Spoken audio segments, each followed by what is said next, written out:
Student, আসসালামু আলাইকুম। Dhaka medical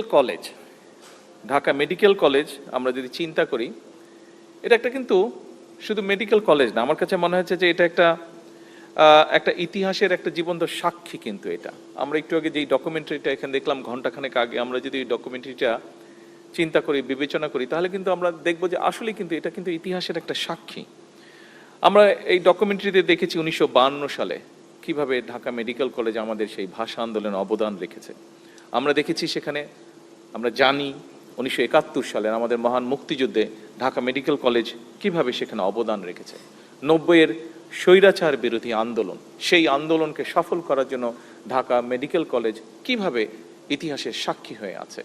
এবং সবশেষে আমরা দেখেছি 2024 সালের 5ই আগস্ট অর্থাৎ জুলাই আন্দোলনে কিভাবে ঢাকা মেডিকেল কলেজে প্রত্যেকটি চিকিৎসক, প্রত্যেক কর্মকর্তা কর্মচারী কিভাবে সেই আন্দোলনের সাথতে ওতপ্রোতভাবে জড়িয়ে গিয়েছিলেন, কিভাবে সেদিন আহত শহীদ মানুষগুলোর পাশে তারা দাঁড়িয়েছিলেন, চিকিৎসা দিয়েছিলেন।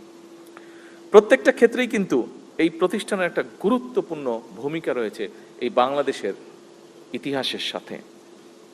আমরা এই ক্যাম্পাস থেকে শুধু দেশের ভিতরেই হোক, দেশের বাইরেও আমরা জানি বিভিন্ন দেশ থেকে এখানে বিভিন্ন শিক্ষার্থী আসে এখানে। আমরা যে শুধু ভালো ভালো চিকিৎসকই তৈরি করেছি শুধু তা নয়, এখান থেকে আমরা, যদিও এই বিষয়টি নিয়ে এখানে আলোচনা হয়েছে, তারপরেও এখান থেকে আমরা শিক্ষক, গবেষক, সমাজ নেতা, মুক্তিযোদ্ধা, এইরকম অনেক মানুষকে তৈরি করিয়েছি আমরা। এখানে আজকে কয়েকজন চিকিৎসক আছেন, সামনেও আমাদের চিকিৎসক আছেন, আমাদের বিরোধী দল থেকে একজন এখানে চিকিৎসক আছেন যিনি সংসদ সদস্য, সরকারি দল থেকে আছেন, মিনিস্টার আছেন, এমপিজ আছেন, যারা পেশাগতভাবে ডাক্তার, কিন্তু এই মেডিকেল কলেজ থেকেই তারা বেরিয়েছেন। ঐতিহাসিক ঐতিহ্যবাহী এই যে মেডিকেল কলেজ 81তম প্রতিষ্ঠা বার্ষিকী উপলক্ষে প্রথমে আমি সাবেক এবং বর্তমান শিক্ষক, শিক্ষার্থী, ডাক্তার, নার্স, স্বাস্থ্যকর্মী সহ এই প্রতিষ্ঠানের সাথে যারা বিভিন্নভাবে জড়িত প্রত্যেককে আমি জানাই আন্তরিক অভিনন্দন আজকের এই দিনে। একই সাথে আমার মনে হয় ঢাকা মেডিকেল কলেজের এই 81তম প্রতিষ্ঠা বার্ষিকী উপলক্ষে আমরা যারা আমাদের সামনে আছেন, যারা আমাদের আশেপাশে আছেন, যাদেরকে আমরা দেখতে পাচ্ছি, কথা বলতে পারছি, তাদেরকে যেরকম স্মরণ করা উচিত। আজকের এই দিনে বোধহয় এমন অনেক মানুষ আছেন, আমরা ভিডিওতে দেখেছি, একটু ডকুমেন্টারিতে দেখেছি, যারা আমাদের মাঝে নেই, কিন্তু এই প্রতিষ্ঠানকে বেড়ে উঠতে যারা সাহায্য করেছেন, এই মানুষগুলোকে আমি মনে করি আজকের দিনে শ্রদ্ধার সাথে স্মরণ করা উচিত। সকল সম্মানিত উপস্থিতিবৃন্দ, ঢাকা মেডিকেল কলেজের এই যে যাত্রা, এই যাত্রাপথে দেশের সকল প্রান্তের সকল মানুষের কাছে কোনো না কোনোভাবেই মেডিকেল কলেজটি পরিচিত। বিশেষ করে রাজধানীর মানুষের সার্বক্ষণিক একটা নির্ভরতার প্রতীক হচ্ছে এই ঢাকা মেডিকেল কলেজ। এই হাসপাতালের কোনো একটি কক্ষে, এটাও আমরা দেখেছি, আমি যে বক্তব্যটা দিতে যাচ্ছি সেটাও আমরা ডকুমেন্টারিতে সুন্দরভাবে ফুটে উঠেছে, কক্ষে অথবা করিডোরে প্রতিদিন এরকম অনেক মানুষ আছে, কেউ হয়তো আনন্দে ভরে উঠছেন, আবার বেদনাতেও ভরে যাচ্ছে যার মন। এখানে নতুন জীবন স্পন্দন যেরকম এখানে তৈরি হচ্ছে, একইভাবে হয়তো এখানে অনেক জীবন আলো নিভে যাচ্ছে। টেলিস্কোপ হাতে এক প্রান্তে যখন একজন ডাক্তারের, টেলিস্কোপের একটা প্রান্তে যখন একজন ডাক্তারের কানে থাকে, ঠিক অন্য প্রান্তে তখন স্পন্দিত হয় একটা মানুষের জীবন, আর চিকিৎসক এবং রোগীকে ঘিরে আবর্তিত হয় কিন্তু একটা পরিবারের অগাধ বিশ্বাস। সম্মানিত উপস্থিতিবৃন্দ, যারা চিকিৎসা পেশায় নিয়োজিত রয়েছেন, একটু আগেও আমি যে কথাটি বলেছি আলোচনা প্রসঙ্গে, কিংবা একজন চিকিৎসক হওয়া পর্যন্ত যারা পড়াশোনা করছেন, আমাদের ইন্টার্নি যারা আছে তারাও তাদের বিষয়গুলো তুলে ধরেছে আমাদের কাছে। প্রত্যেকটা মানুষের মনোজগতে কিন্তু আমরা যারা নন ডাক্তার, আমাদের যাদের চিকিৎসা আপনাদেরও প্রয়োজন হয়, তারপরেও আমরা মনে করি যে আপনারা সবসময় সুস্থই থাকেন। আমরা যারা নন ডাক্তার, আমাদের চিন্তা ভাবনায় কিন্তু আপনারা এমন একজন মানুষ হিসাবে আমরা আপনাদেরকে চিন্তা করি, যার কাছে কিন্তু আমরা একটা ভরসা পাই, যার কাছে আমরা ভরসা পাই একটা পরম বন্ধু হিসাবে। বিশেষ করে মানুষ কখন যায় আপনাদের কাছে? মানুষ আপনাদের কাছে যায় কিন্তু বিপদে পড়লেই। এবং একজন মানুষ বিপদে পড়ে যখন আরেকজন মানুষের কাছে যায় তখন কিন্তু সে সেই মানুষটাকে তার ভরসার আশ্রয়স্থল মনে করে বলেই কিন্তু তার কাছে যায়। সেরকম একটি পরিস্থিতিতে মানুষ আপনাদের কাছে যায়।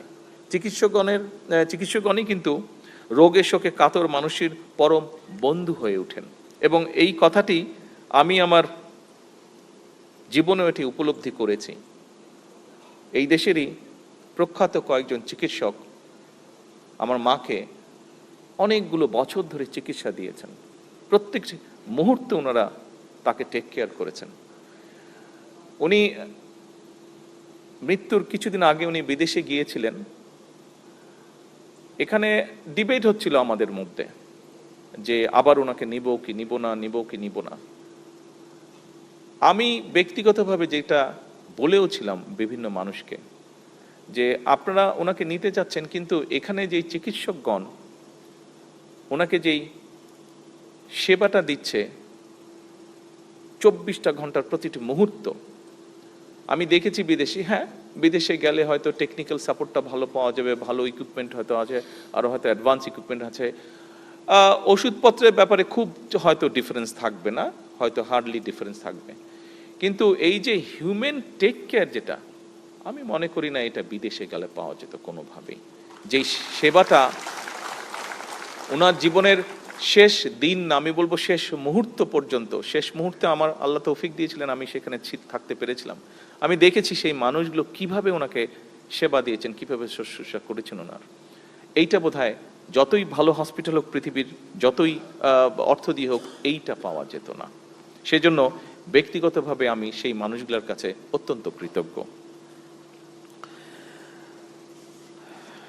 উপস্থিতিবৃন্দ, হাসপাতালের নিরাপত্তা ব্যবস্থা তথা চিকিৎসক, নার্স এবং সকল স্বাস্থ্যকর্মীর নিরাপত্তা নিশ্চিত করতে এর ভিতরে যেটি আলাপ আলোচনা হয়েছে, আমাদের প্রত্যেকটা স্বাস্থ্য উপজেলা কমপ্লেক্সে আমরা নিরাপত্তা ব্যবস্থাটা জোরদার করেছি। কিছুদিন আগে ওসমানী উদ্যানে আমাদের যারা উপজেলা হেলথ কমপ্লেক্সে কাজ করেন সরকারি চিকিৎসকগণ, তারা এটি বলেছিলেন, এবং তাৎক্ষণিকভাবে আমি সেই ব্যবস্থাটি সমস্যার সমাধানের চেষ্টা করেছি। ব্যাপারটি ধীরে ধীরে আমরা সিচুয়েশনটি নিশ্চয়ই উন্নত করতে সক্ষম হয়েছি। এর বাইরে আমরা হাসপাতালগুলোতে এই সিকিউরিটির জন্য 10 জন করে আনসার সদস্য মোতায়েনের যেমন আমরা সিদ্ধান্ত নিয়েছি, এর বাইরেও রোগীদের চিকিৎসা সেবা নিশ্চিত করতে আমরা আরও 5000 MBBS চিকিৎসক নিয়োগের কার্যক্রম আমরা শুরু করেছি। পাশাপাশি শুধু তো ডাক্তার বা চিকিৎসক অ্যাপয়েন্ট করলেই হবে না, এর পাশাপাশি ওনাদের হ্যান্ডসগুলোও লাগবে। ফলে আমরা নার্স, মেডিকেল টেকনোলজিস্ট যেটি আমরা আলাপ করেছি, ফার্মাসিস্ট, মিডওয়াইফ এবং অন্যান্য স্বাস্থ্য পেশাজীবী যেগুলো আছে, বিদ্যমান আছে, সেগুলো শূন্য পদও দ্রুত যার সাথে যাতে এই শূন্য পদগুলো পূরণ করা যায় সেটির প্রক্রিয়ার কাজও আমরা শুরু করেছি। আমরা একই সঙ্গে সরকারি পর্যায়ে আরও 25,000 মিডওয়াইফ নিয়োগের পরিকল্পনা নিয়েছি, যাতে করে দেশের প্রতিটি ইউনিয়ন, উপজেলা এবং হাসপাতাল পর্যায়ে নিরাপদ মাতৃত্ব এবং দক্ষ প্রসব সেবা এবং নবজাতকের মানসম্মত পরিচর্যা নিশ্চিত এবং নিরাপদ করা যায়।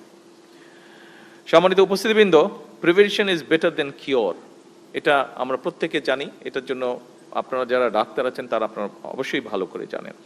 সরকার এই নীতিতে সবার কাছে আমরা স্বাস্থ্য এবং চিকিৎসা সেবা, এই নীতির ভিত্তিতে আমরা জনগণের দোরগোড়ায় পৌঁছে দিতে চাই।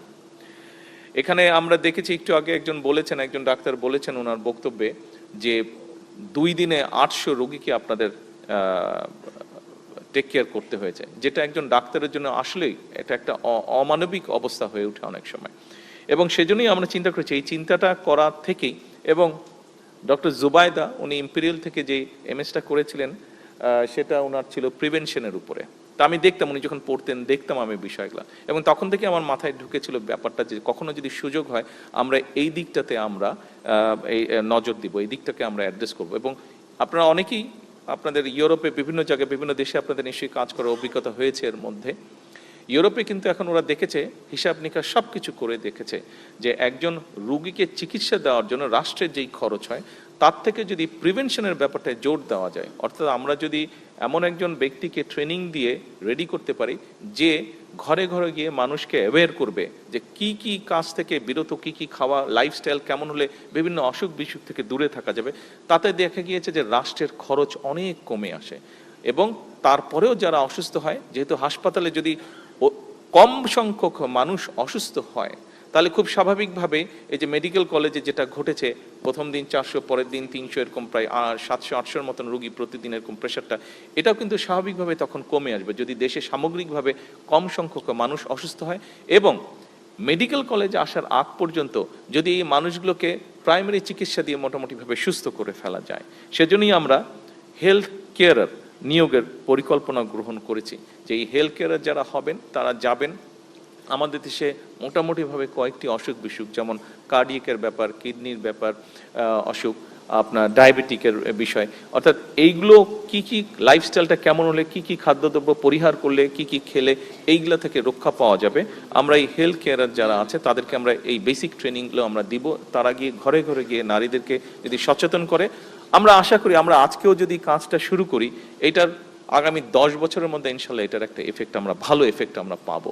এবং সেক্ষেত্রে আমাদের ডাক্তারদের উপর একসময় গিয়ে চাপ কমে আসবে, একসময় গিয়ে স্টেটের, রাষ্ট্রের খরচ, চিকিৎসা ক্ষেত্রে খরচ, সব কিছুর উপরে আমাদের চাপটা কমে আসবে। যারা অসুস্থ হবেন, আমি ব্যক্তিগতভাবে আশা করি আমরা যদি মোটামুটিভাবে ইনশাল্লাহ এটাতে সাকসেসফুল হতে পারি, তাহলে তারপরেও যারা অসুস্থ হবেন তাদেরকে আমরা অনেক বেটার ট্রিটমেন্ট আমরা তাদেরকে দিতে সক্ষম হব। সম্মানিত উপস্থিতিবৃন্দ, আমি বেশ লম্বা হয়ে যাওয়ার, আজকে মানে অনেকক্ষণ ধরে আমাদের আলোচনা চলছে, আমি ভেবেছিলাম যে অনুষ্ঠানে সংক্ষিপ্তভাবে হয়তো কয়েকটা কথা বলবো, তবে এতগুলো কথা হওয়ার পরে স্বাভাবিকভাবে নিজের মধ্যেও কথা হয়েছে। আর জানেন তো, ডাক্তারের স্বামী বা ডাক্তারের স্ত্রী যেই হই না কেন, আমি যেহেতু একজন ডাক্তারের স্বামী, বলে যে তারাও হাফ ডাক্তার হয়ে যায়, এরকম একটা কথা প্রচলিত আছে। তো সেই হিসাবে কিছু কথা বলার লোভ আমি সংগ্রহণ করতে পারছি না আপনাদের সামনে। সেটা কি? সেটা হচ্ছে যে বর্তমানে যারা চিকিৎসক হিসেবে দায়িত্ব পালন করছেন এবং যারা আসন্ন দিনে চিকিৎসক হিসেবে দায়িত্ব পালনের পথে রয়েছেন, দেশের স্বাস্থ্য এবং চিকিৎসা ব্যবস্থা নিয়ে বর্তমান সরকারের গৃহীত কতগুলো বিষয় আপনাদের সামনে মনে হয় আর একটু যদি স্পষ্ট করে তুলতে পারি।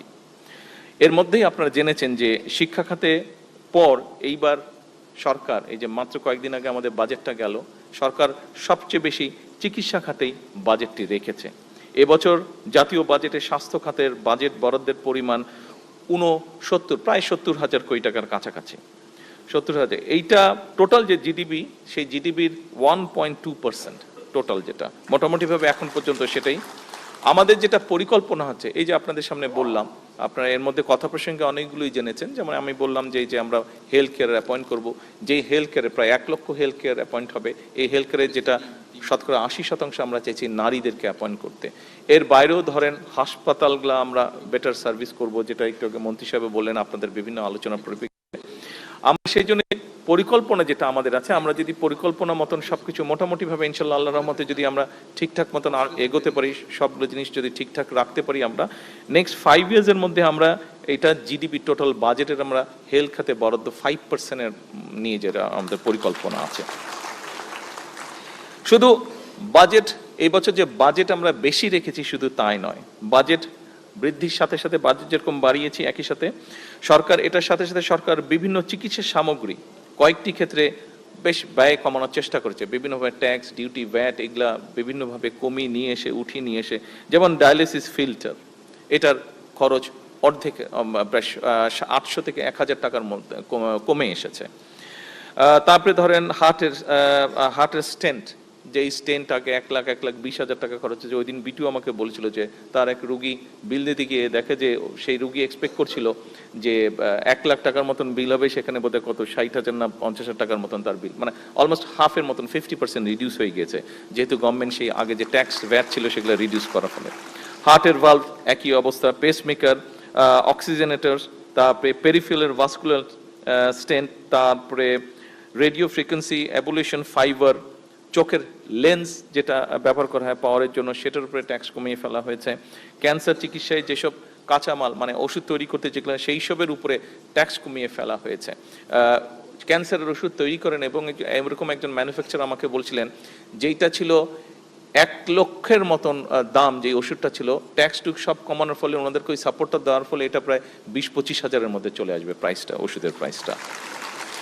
ফলে অনেক অনেক মানুষ যারা আমাদের দেশে আমরা জানি মানে পকেট থেকে অধিকাংশ নিজের পকেট থেকেই ব্যয় করতে হয় চিকিৎসার খরচটা, আমরা আশা করছি ইনশাল্লাহ এই আগামী দিনগুলোতে আমাদের যারা অসুস্থ হবেন দেশের মানুষ, এই যেই ইকুইপমেন্টগুলোর কথা বললাম, যেই জিনিসগুলোর কথা বললাম, এইগুলো যাদের প্রয়োজন হবে, গত 1 মাস 2 মাস আগেও যেই খরচটা লাগতো, এই আগামী 1 মাস পর থেকে, আজকে থেকে শুরু হয়ে গেছে, আগামী দিনগুলোতে এই খরচটা অনেক কমে যাবে। ফলে অনেক ফ্যামিলি, অনেক মানুষের অনেকটা রিলিফ হবে। উদ্দেশ্য, লক্ষ্য তো আমাদের এটাই সকলের, মানুষকে রিলিফ দেওয়া, মানুষকে সহযোগিতা করা। আরেকটি বিষয় উল্লেখ করতে চাই, যেটি মোটামুটিভাবে আলাপ হচ্ছে, তারপরেও এখানে বক্তব্যের মধ্যে আমি বলতে চাই যে এই মুহূর্তে খুব সম্ভবত সারা বাংলাদেশে প্রায় 600-র মতন উপজেলা আছে, এবং এই 600 উপজেলার মধ্যে মাত্র 5টি উপজেলা আছে যেখানে 100 শয্যার হসপিটাল আছে। আমাদের দেশে প্রায় 70% বেশি মানুষ কিন্তু গ্রাম অঞ্চলগুলোতে বাস করে। 25-30% মানুষ শহর অঞ্চল, অধিকাংশ মানুষ 70%-এর বেশি মানুষ গ্রাম অঞ্চলগুলোতে বাস করে, যে উপজেলা পর্যায়ে হোক, গ্রাম পর্যায়ে হোক, বাস করে। এই মুহূর্তে উপজেলা পর্যায়ে যে 51 বেডের যে হসপিটাল, আমি জানি না এখানে বিশেষ করে ইয়াং যারা ডাক্তার আছে বা শিক্ষার্থী আছে, আপনাদের এটা ধারণা আছে কিনা, যারা একটু সিনিয়র তাদের আপনাদের কম বেশি ধারণা আছে। এই 51 বেডের যে হসপিটাল উপজেলা পর্যায়ে, এই 51-র 31 শয্যা কিন্তু করেছিলেন শহীদ রাষ্ট্রপতি জিয়াউর রহমান। বাকি যে 20 শয্যা, বাকি যে 51-র 31 শয্যা করেছিলেন শহীদ রাষ্ট্রপতি জিয়াউর রহমান, বাকি যে 20 শয্যা সেটা করেছিলেন দেশনেত্রী খালেদা জিয়া। এইবার বিএনপি সরকার এই 51 থেকে বাড়িয়ে এটাকে 101 বেডে নিয়ে যেতে চাইছি আমরা। এবং এই হসপিটালগুলো যে শুধু হসপিটাল হবে তা না, এইগুলা এই হসপিটালগুলোর পাশে আমরা যেটা করতে চাইছি, মানে এই সাথে সাথে যেটা করতে চাইছি সেটা হচ্ছে যে এখানে আমরা পাওয়ারটা সোলার সিস্টেমে নিয়ে যেতে চাইছি। এমনি তো নর্মাল গ্রিড থেকে, যেটা ন্যাশনাল গ্রিড থেকে সাপ্লাই থাকে সেটা থাকবে, কিন্তু যেটা যে কোনো একটা ব্যাকআপ থাকবে, অর্থাৎ সোলার সিস্টেমে এই জন্য নিয়ে যেতে চাইছি। দেখা যাচ্ছে অনেক সময় বিশেষ করে জেলা উপজেলা পর্যায়ে যেটা দেখা যায় যে অপারেশন চলছে, ঠাস করে কারেন্টটা চলে গেল মধ্যখান দিয়ে, হুট করে কারেন্টটা চলে গেল। তো এই সমস্যায় যাতে পড়তে না হয় সেই জন্য আমরা এগুলা সবগুলাকে সিদ্ধান্ত নিয়েছি, বা একদম এটা কম্পালসারি হবে, প্রত্যেকটা উপজেলা হাসপাতালে পাওয়ারটা সোলার সিস্টেম থাকবে, উইথ অফকোর্স স্টোরেজ সিস্টেম, যাতে সমস্যা নাই। শুধু যে দিনের বেলায় হবে রাতে হবে না তা না, স্টোরেজ সিস্টেমটা থাকলে অলমোস্ট 24 ঘন্টার মধ্যে 12 ঘন্টায় আমরা পাওয়ার সাপ্লাইটা পাবো এখান থেকে। সম্মানিত উপস্থিতবৃন্দ, আজকের শিশুরাই কিন্তু আগামী দিনের বাংলাদেশ, ভবিষ্যৎ বলি না, আমি বলি আগামীর বাংলাদেশেরা। শিশু স্বাস্থ্য রক্ষার জন্য কিন্তু আমাদের সরকার গুরুত্ব আরোপ করছি আমরা। বেশ কিছু বিল্ডিং তৈরি হয়েছিল বরিশালে, রাজশাহীতে 200 শয্যা বিশিষ্ট হাসপাতাল, শিশু হাসপাতাল তৈরি হয়েছিল। এর বাইরেও তৈরি হয়েছিল মোট 5টি শিশু হাসপাতাল, সারা বাংলাদেশে 5টা শিশু হাসপাতাল। এগুলা বিল্ডিংগুলা তৈরি হয়েছিল, বহু বছর যাবৎ পড়ে আছে বিল্ডিংগুলা। আমরা এগুলাকে দ্রুত চালু করার ব্যবস্থা করছি আমরা, এগুলা যাতে বাচ্চারা সাপোর্টগুলা পায়। এগুলা বরিশালে আছে, রাজশাহীতে আছে, এগুলা রংপুরে আছে, এগুলা এরকম 5টা হাসপাতাল সারা দেশে, প্রত্যেকটা বোধহয় 200 না, প্রত্যেকটা 200 করে, মানে 1000 বেড টোটাল। সবগুলো চালু হলে ইনশাল্লাহ 1000 বাচ্চাদের জন্য 1000 বেডের হসপিটাল আমরা সারা দেশে চালু করতে সক্ষম হব। আগামী কতদিনে চালু হতে পারে? সেপ্টেম্বর মাসে আমরা টার্গেট করছি, ইনশাল্লাহ সেপ্টেম্বর মাসের মধ্যে এগুলা চালু করব। এটাতে যেটা হবে, স্পেশালাইজড কোনো চিকিৎসার জন্য এই বাচ্চা বা এই ফ্যামিলিগুলোকে ঢাকায় দৌড় দিতে হবে না, মোটামুটিভাবে জেলা পর্যায় পর্যন্ত মানুষগুলো চিকিৎসা সুবিধা পাবে। যদিও এটা এডুকেট না, অত্যন্ত সীমিত আমাদের পপুলেশন, তারপরে অন্তত এগুলো আমরা চালু করে আস্তে আস্তে আমরা ইনশাল্লাহ এগুলোকে সামনে নিয়ে যাব। এবার আমি একটু, আপনারা এখানে সকলেই মেডিকেলের সাথে সম্পর্কিত, মেডিকেলের শিক্ষক, মেডিকেলের স্টুডেন্ট আপনারা, আমি আপনাদের একটা সাবজেক্টে, আমরা তো হাসপাতালের ফ্যাসিলিটি, ডাক্তারদের বেতন ভাতা দিয়ে বিভিন্ন বিষয় আমরা আলাপ করলাম, একটা বিষয়ে মনে হয় বোধহয় আমরা এড়িয়ে গিয়েছি। এই বিষয়টি একটু আমি আপনাদের সামনে তুলে ধরতে চাই। এই বিষয়টিতে আমি রীতিমতন আপনাদের হেল্প চাইছি, আপনাদের সহযোগিতা চাইছি আমি। সেটা কি? সেটা হচ্ছে যে স্বাস্থ্য এবং চিকিৎসা ব্যবস্থার সঙ্গে কিন্তু মেডিকেল ওয়েস্ট, মেডিকেল বর্জ্য ব্যবস্থাপনার বিজ্ঞানসম্মত সায়েন্টিফিক ডিসপোজ কিংবা অপসারণের বিষয়টা ওতপ্রোতভাবে জড়িত। আমরা যদি এখন সবাই একটা ইন্সপেকশনে বেরোই ঢাকা মেডিকেল কলেজে, খুব সম্ভবত ঢাকা মেডিকেল কলেজের প্রিন্সিপাল সাহেব এখানে আছেন, তারপরেও যদি বের হই আমরা ঢাকা মেডিকেল কলেজটাকে যদি রাউন্ড দিই, সবগুলা করিডোর যদি ঘুরি, আমার মনে হয় এই ব্যাপারে সবাই আমরা একটু লজ্জাই পাবো খুব সম্ভবত। তো এখানে আমার মনে হয় শুধু যে যারা এটার সাথে জড়িত, এই কাজটার সাথে জড়িত, এখানে শুধু যে তাদের দায়িত্ব তা না, এটা আমার মনে হয় আমাদের সকলের দায়িত্ব। এটা একটা কমন সেন্সের ব্যাপার। এই বিষয়টাকে বোধহয় আমরা কমন সেন্স হিসেবে নিয়ে এখানে যদি আমরা সবাই অবদান রাখি, সবাই যদি আমরা একটু একটু করে চেষ্টা করি, তাহলে আমরা একটা পরিষ্কার, শুধু নতুন বিল্ডিং হলে তো হবে না, বিল্ডিংটার পরিবেশটাকেও আমাদের রক্ষা করতে হবে। এবং পরিবেশটা যদি আমরা মনে করি শুধু যাদের দায়িত্ব ক্লিনিংয়ের তারাই করবে এটা, তাহলে আপনি শুধু নিজের ঘরটা নিয়ে, বাসাটা নিয়ে, আপনি ঘরটা, বাড়িটা নিয়ে যদি চিন্তা করুন, ধরেন আপনার বাড়িতে আপনারা 5-6 জন মানুষ থাকেন, আপনার ফ্যামিলি মেম্বার সবাই 5-6 জন মানুষ থাকেন, আপনার একার দায়িত্ব হচ্ছে, আমরা একটা ঘটনা মানে আমরা চিন্তা করি বিষয়টা কিভাবে, আপনার একার দায়িত্ব হচ্ছে যে আপনি পুরো বাড়িটা, প্রত্যেকটা রুম বাথরুম সব পরিষ্কার করবেন, আর সবার দায়িত্ব হচ্ছে যে ময়লা করা। জাস্ট এইভাবে আপনি বিষয়টা চিন্তা করুন। সবার একমাত্র দায়িত্ব হচ্ছে প্রত্যেকটা ঘর বাথরুম তারা ময়লা করবে, অগুছালো করবে, আর আপনার দায়িত্ব হচ্ছে আপনি পরিষ্কার করবেন। বলেন তো আপনার কেমন লাগবে? আর ইজ ইট পসিবল হিউম্যানলি 5-7 জন মানুষ মিলে ময়লা করবে, একজন মানুষ মিলে সারাদিন শুধু পরিষ্কার করবে? এটা সম্ভব? তো ঠিক হসপিটালের বিষয়টা এরকম। এখানে ডাক্তার বলুন, নার্স বলুন, আপনারা যারা শিক্ষার্থী আছেন তারা বলুন, আমার মনে হয় এই বিষয়টা সবাই যদি আমরা সচেতন হই, এই বিষয়টা বোধহয় আমরা পরিবর্তন করতে সক্ষম হব। কিছুদিন আগে নিশ্চয়ই আপনাদের মনে আছে, এই যে ফুটবল কাপে, এই যে ওয়ার্ল্ড কাপে ফুটবলে জাপানের সাথে যাদের খেলা ছিল, খেলা শেষ হয়ে যাবে, জাপানের কারা জানি ছিল না, জাপানের কারা ছিল জানি, সরি ব্রাজিল, জাপান আর ব্রাজিল ছিল। তো স্বাভাবিকভাবে স্টেডিয়াম 2 ভাগ হয়ে বসছে, জাপানের দর্শক সাপোর্টাররা একদিকে বসছে, ব্রাজিলের একদিকে বসছে। খেলা শেষ হয়ে যাওয়ার পরে যে জিনিসটা কেউ করেনি, জাপানিজরা সেই জিনিসটা করেছে। কি হয়েছে, তারা যেখানে ছিল, তারা স্বাভাবিক এতক্ষণ ধরে খেলা দেখছে, খাওয়া দাওয়া সবকিছু হচ্ছে, জাপানিজ দর্শকরা যাবার সময় প্রত্যেকে বিন ব্যাগ করে, গ্রুপে গ্রুপে বিন ব্যাগ করে সব ময়লাটা সাথে করে গুছিয়ে তারা নিয়ে চলে গিয়েছে। এই ঘটনাটি এইবার আপনারা হয়তো দেখেছেন, কিন্তু এই ঘটনা আমি আগেও দেখেছি, গতবারও আমি দেখেছি, বিভিন্ন জায়গায় দেখেছি, আমি নিজের চোখে দেখেছি একবার লন্ডনে, এটা নিজের চোখে দেখেছি। আমি একটা খেলা দেখতে গেছিলাম, সেখানে জাপানিজরা ছিল, আমেরিকান ফুটবল, জাপানিজ আর আমেরিকা খেলছিল ওখানে, সেখানে আমি দেখেছি ওটা খেলাটা জাপানিজরা সুন্দর পরিষ্কার।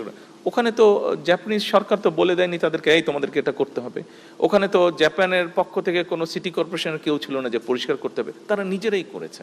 ওখানে তো কোনো তাদের মাথার উপর কোনো পুলিশ ছিল না, আইন ছিল না, কিছু ছিল না, নিজেদের সেন্স থেকে করেছে এটা। আমরা কেন পারবো না? আমাদের না পারার কি কারণ হতে পারে? 5টা কারণ কেউ বলতে পারবে না আমাদেরকে যে আমরা না পারার কি কারণ হতে পারে? ওদেরও 2টা হাত, আমাদেরও 2টা হাত, ওদেরও 2টা পা, আমাদেরও 2টা পা, ওরাও পচা গন্ধ পেলে নাক দিয়ে শুনে, আমরাও পচা গন্ধ পেলে নাক দিয়ে শুনে, ওরাও ময়লাটাকে ময়লা দেখছে, আমরাও ময়লাটাকে ময়লা দেখছে। একটা পার্থক্য আছে ওদের সাথে, ওদের ওই সেন্সটা আছে, আমাদের হয়তো বা ওই সেন্সটা নেই। এই সেন্সটা আমাদেরকে গ্রো করতে হবে। এই সহযোগিতাটা আমি আপনাদের সকলের কাছে চাই। এখানে যারা উপরে স্টুডেন্টরা বসে আছেন, ডাক্তাররা বসে আছেন, ঘরে যারা বসে আছেন, প্রত্যেকের কাছে, আপনাদের কাছে এই সহযোগিতা যে আসুন না আমাদের হাসপাতালগুলোকে আমরা একটু ক্লিন রাখার চেষ্টা করি, একটু ক্লিন করি আমরা।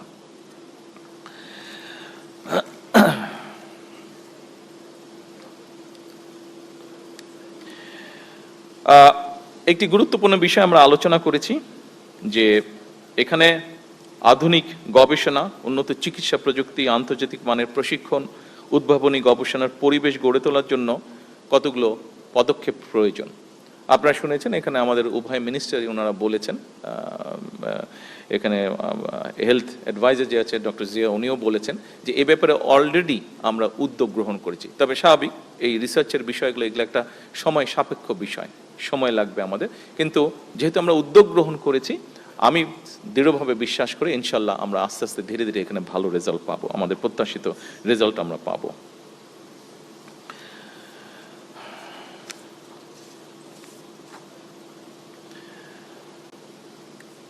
পরিশেষে আমি একটা এখানে কথা বলতে চাই। দেখুন, আমি যেটা প্রত্যাশা করি একজন রাজনৈতিক কর্মী হিসেবে, এখন যেহেতু সরকারের পরিচালনার দায়িত্বে আছি, আমি আমার ডাক্তারদের কাছে, যারা বর্তমানে চিকিৎসক আছেন, ডাক্তার আছেন, যারা উড বি ডাক্তার যারা হবেন, প্রত্যেকের কাছে আপনাদের আমার একটা প্রত্যাশা আছে। প্রতি বছর বাংলাদেশ থেকে ±5 বিলিয়ন ডলার চলে যাচ্ছে বিদেশে চিকিৎসার জন্য। আমাদের দেশের বহু মানুষ, লক্ষ লক্ষ মানুষ বিদেশে যাচ্ছেন চিকিৎসা করাতে। তার ফলে আমাদের মূল্যবান বৈদেশিক মুদ্রাও সেই সাথে চলে যাচ্ছে। স্বাভাবিক এটা। আপনাদের কাছে আমার প্রত্যাশা, আসুন না, যারা বর্তমানে চিকিৎসক আছেন, যারা উঠবি চিকিৎসক, আপনাদের সকলের কাছে আমার একটি প্রত্যাশা যে আসুন না, আমরা কেন পারবো না এই পরিস্থিতিটির পরিবর্তন করতে? কেন আমাদের ডাক্তারদের উপরে আমাদের দেশের মানুষের আস্থা এবং বিশ্বাস দৃঢ়তর করতে আমরা পারবো না? এটি আমরা কোনো আইন দিয়ে করতে পারবো না, এটি আমরা কোনো প্রতিষ্ঠান দিয়ে আমরা করতে পারবো না। এটি একমাত্র সম্ভব হবে আপনাদের মানবিক অ্যাপ্রোচ এবং আপনাদের সঠিক সুষ্ঠু চিকিৎসা প্রদানের মাধ্যমে। সম্মানিত চিকিৎসকবৃন্দ, সকল উপস্থিতিবৃন্দ, বিশেষ করে যারা চিকিৎসার সাথে জড়িত আছেন, আজকের এই অনুষ্ঠানে 81তম প্রতিষ্ঠা বার্ষিকী উপলক্ষে শুধু ডিএমসি না, বাংলাদেশের প্রত্যেকটি হসপিটাল বা প্রত্যেকটি মেডিকেল কলেজের যারা চিকিৎসক আছেন, যারা শিক্ষার্থী আছেন, আপনাদের সকলের কাছে এই পরিবর্তনটির, অর্থাৎ দেশের মানুষ আমার দেশের চিকিৎসকদের উপরে সম্পূর্ণ আস্থা এবং বিশ্বাস রাখবে ইনশাল্লাহ ভবিষ্যতে, এই প্রত্যাশা রেখেই আমি আজকের এই প্রতিষ্ঠাবার্ষিকীতে আমার বক্তব্য শেষ করছি। সকলে ভালো থাকবেন, সুস্থ থাকবেন। আসসালামু আলাইকুম।